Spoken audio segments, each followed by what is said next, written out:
Olá pessoal, como vão vocês? Vocês estão bem, né?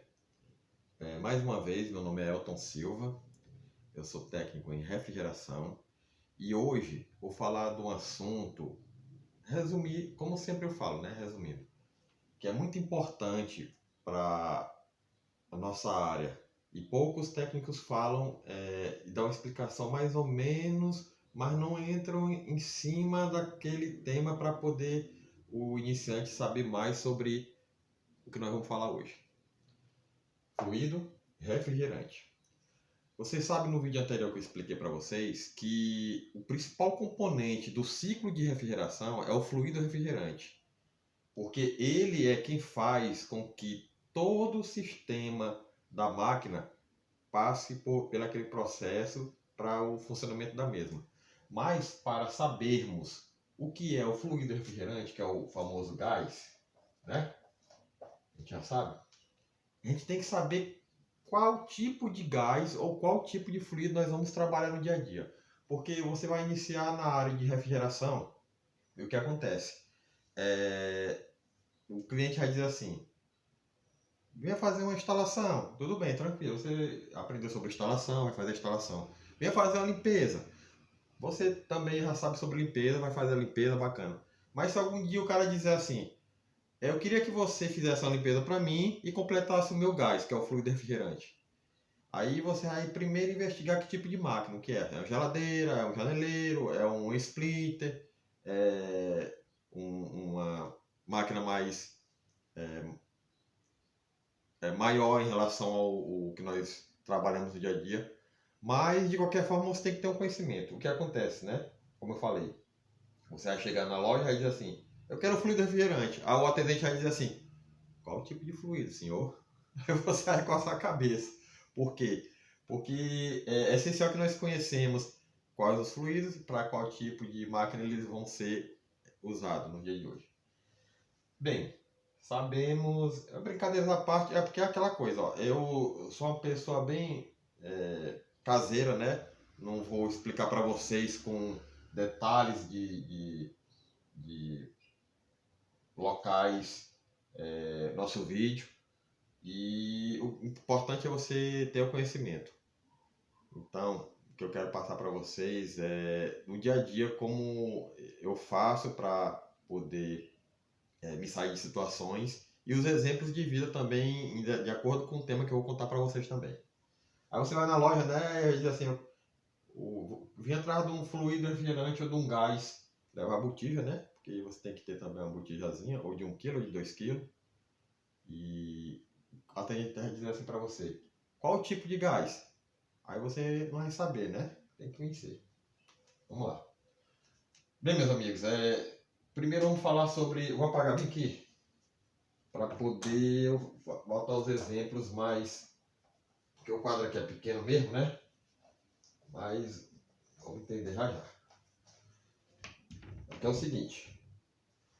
Você chega lá na loja, aí você vai atrás de um gás para a geladeira.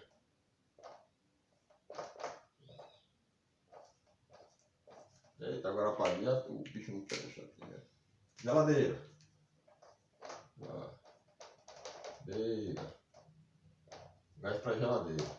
Aí, o gás para geladeira, o fluido refrigerante de geladeira que a gente usa, você vai dizer para o atendente que é o R134A. Por quê? Você podia dizer assim, não, eu vim atrás do gás para geladeira, mas sabemos que as geladeiras antigas, a gente trabalha com esse gás aqui, ó, é o R134A. E as geladeiras mais novas, essas mais modernas, ou essas dos anos de 2020 para frente, ou 2015 para frente, já é outro tipo de gás. É mais ou menos esse aqui que a gente trabalha, é o R600A.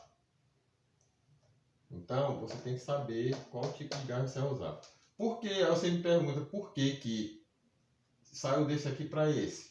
Porque esse gás aqui, R134A, ele é mais ou menos do século passado, dos finais dos anos 80 para os inícios dos anos 90.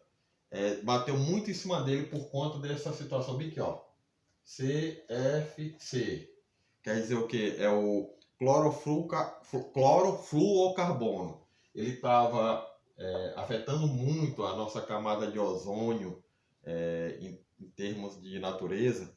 E por conta disso, estava se deteriorando. Procuraram meios para poder substituir esse por outro tipo de fluido refrigerante.